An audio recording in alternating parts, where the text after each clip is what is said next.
qual que é a importância disso, né, doutor Elmar? A pessoa, ela vê que está acontecendo um crime, ela tem coragem, tem que ir lá, essa pessoa denunciou anonimamente, então tem como fazer isso, né? Sem dúvida. Infelizmente, são crimes que acontecem, como a doutora falou brilhantemente, no anseio da família. Então, assim, em regra, isso são a quatro paredes, dentro de casa, dentro da proteção, que as pessoas não têm tanta acessibilidade para ver que isso acontece.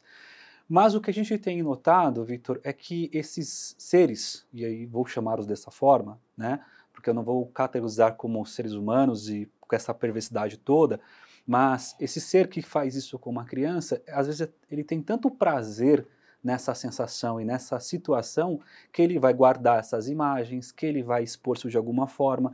Então, pessoas que acabam tendo acesso a isso por informações ou por desconfiar, têm que ter a coragem de denunciar. Não é aquela situação, né, doutora, que fala assim, em briga de marido e mulher, em família não se mete a colher, se mete a lei nessa Sim. situação, se mete a lei. Se você desconfiar de uma situação, denuncie, não faça alarde, denuncie para a polícia. A polícia tem um papel brilhante, como foi aqui no caso de Manaus, de investigar. Se não for nada, né, se não tiver nada envolvido, se realmente for um alarde só sem nenhuma situação, sem criar nenhum tipo de alvoroço, a polícia vai falar, não tem nada, investigamos, está tudo certo.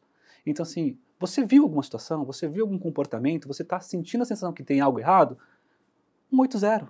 Vai na delegacia, faz a denúncia, acabou. Você vai ter feito seu papel de herói, que é a situação que a gente precisa fazer hoje.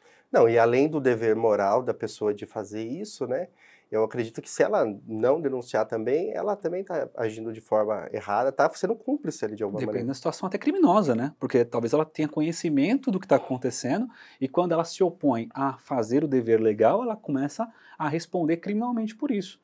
Então você tem que fazer, não é uma questão só que você deve.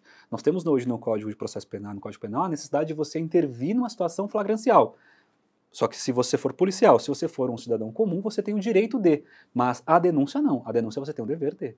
Se você está diante de uma situação criminosa, você tem que ligar para a polícia e falar com isso. Aí é legal para a gente explicar para o pessoal de casa qual é a forma correta. Então, assim, eu tive uma suspeita, conheci um vizinho, alguma coisa, uma criança que se queixou de alguma dor. Qual é o caminho correto? Então, primeiro, faz uma denúncia formal na polícia. Denúncia. Você não precisa ficar sendo especialista, né? Suspeitou, por qualquer motivo que seja, polícia. Deixa a polícia fazer o papel dela, porque ela vai investigar.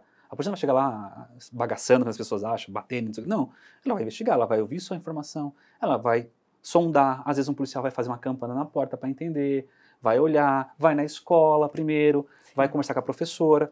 A polícia não vai chegar fazendo as coisas às vezes. Então, assim, a gente tem que primeiro fazer essa denúncia. A denúncia feita, aí a polícia ela vai abrir da denúncia, abrir o inquérito, que é o número CNJ hoje, aí daí em diante começa toda uma operação para ser feita. E aí, doutora, é a importância de não querer ser psicólogo. O profissional, ele estudou para isso. Então, igual você falou do lúdico e tal, a criança, ela é induzida de forma muito fácil, né?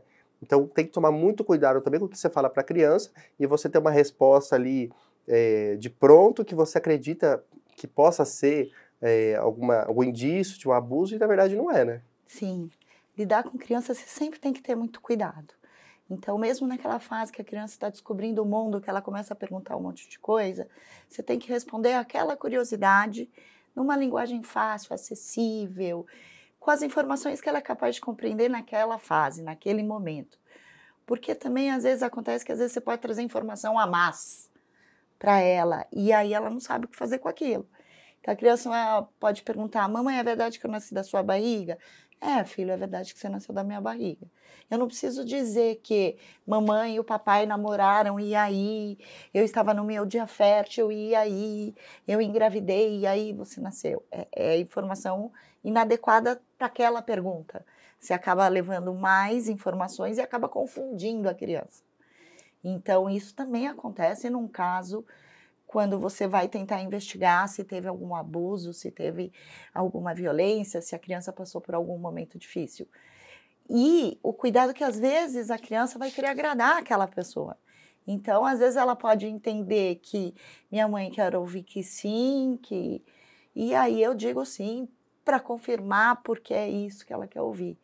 Então, por isso que é muito delicado e por isso que precisa de um trabalho que não é de pronto, não é pegar a informação acabou. Você fica lá e você vai vendo, daí num outro momento você toca no assunto de novo para ver se a versão se modifica ou não, o que ela traz na nova brincadeira. Às vezes, mesmo brincando, você desafia, você põe alguma outra coisa para ver como que ela reage àquilo.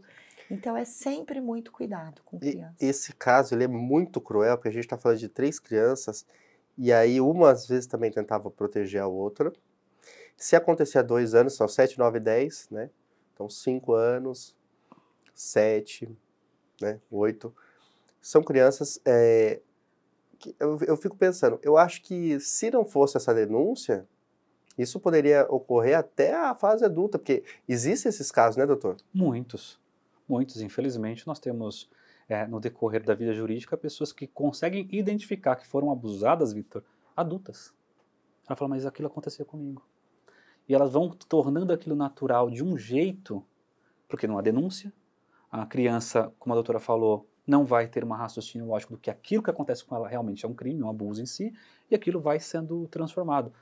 Durante anos, a gente aconteceu da gente pegar casos que, ao decorrer, um parente começa a chorar e fala, meu, isso acontecia comigo, né? Porque ele começa a falar, não, mas isso na minha época era meu tio fazia, meu primo fazia, não sei quem fazia, e eu achava aquilo natural. Então, isso, o decorrer do tempo, é uma das formas mais cruéis que a gente encontra hoje da perversidade humana. Essa longevidade da possibilidade desse crime. E o trauma, doutora, é um mecanismo nosso próprio de tentar esquecer aquilo para afastar, né, da nossa vida aquilo que a gente passou. Então, o doutor falou, né, de pessoas que lembraram depois de adultas. Às vezes elas esqueceram mesmo assim por conta do... É um mecanismo nosso? Como é que é isso? É um mecanismo de defesa. Você reprime. É algo que foi tão forte, né? Foi que eu não sou capaz de digerir, que eu não consigo lidar emocionalmente com aquela situação. Então eu reprimo. Eu esqueço totalmente. Mas as consequências daquilo não se vão porque eu não lembro, porque eu esqueci. Esse é o problema. É muito comum no mundo da psicologia você, quando adulto, se dá conta que você passou por uma situação de abuso. Às vezes não chegou nem a ser um estupro, mas pode ter sido uma bulinação, alguém mexeu, alguém se insinuou ou pôs o órgão genital para fora. É muito comum as pessoas se lembrarem disso. E ela esquece ao longo da vida, e às vezes essa imagem pode ver através de um flash, pode ver num sonho, nossa, eu acho que eu sonhava com isso. E às vezes isso vai vindo para a consciência lentamente, até que ela se dá conta, não era um sonho. Não, realmente, eu acredito que isso aconteceu. E mesmo ela não lembrando, pode ser que na vida adulta, ou ela desenvolva uma dificuldade tremenda de ter relação íntima, de ter relação sexual com alguém, ela se sinta enojada, ela sinta alguma coisa ruim, ou existem casos também que ela fica hiperestimulada. Porque a criança naquela situação, ou o jovem ou adolescente, ele pode sentir prazer com o toque. E aí sente culpa. Aí vem a segunda culpa, vem uma culpa enorme dessa coisa de sentir prazer. Então, acaba englobando vários aspectos da nossa vida. Pode dar outros traumas dali também. Sim. É a sexualização precoce, né? Super uma criança precoce. não desenvolveu essa parte ainda. Entra com esse conteúdo muito cedo. E aí isso hiperestimula, e muitas vezes a criança vai repetindo isso e se torna um adulto super sexuado até acima, porque isso pode ter acontecido de uma forma muito precoce. E a criança não tem condições naquele momento de saber que aquilo é errado.